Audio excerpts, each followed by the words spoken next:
మిత్రులారా నమస్కారం. అన్నం పరబ్రహ్మ స్వరూపం అన్నది పెద్దల మాట. అంతేకాదు, అన్నం వడ్డించే తల్లి అన్నపూర్ణాదేవి రూపమైతే ఆ అన్నాన్ని పండించిన రైతు సాక్షాత్తు దైవ స్వరూపం. అందుకే మిత్రులారా, అన్నాన్ని ఏ విధంగానూ వృధా కాకుండా చూద్దాం. ఈనాటి జాతీయ రైతు దినోత్సవం సందర్భంగా నా కవిత రైతన్నకు సలాం. దేశానికి వెన్నెముక రైతు, ప్రపంచానికి అన్నదాత రైతు. పేరులో పెద్దిరికముంది, నిజం చూసే గుండె బావురు మంది. గోరు కొయ్యల జాము వేచి, హలము కోదండమున చాచి, రామలక్ష్మణ మహిషములతో రాజ్యపాలన కొరకు వెళ్ళును.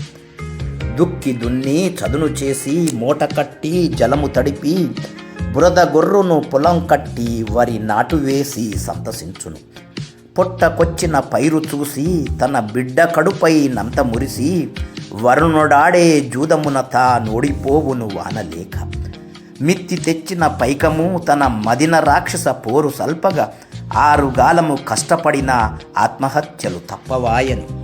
అన్నమిచ్చే అన్నదాతే అరో లక్ష్మణై అంటూ చస్తే, ఆలుబిడ్డల గతేమవును, దేశమే గతి బాగుపడును. అన్నమిచ్చే అన్నదాతే అరో లక్ష్మణై అంటూ చస్తే, ఆలుబిడ్డల గతేమవును, దేశమే గతి బాగుపడును. జై హింద్, మీ కొండా మోహన్.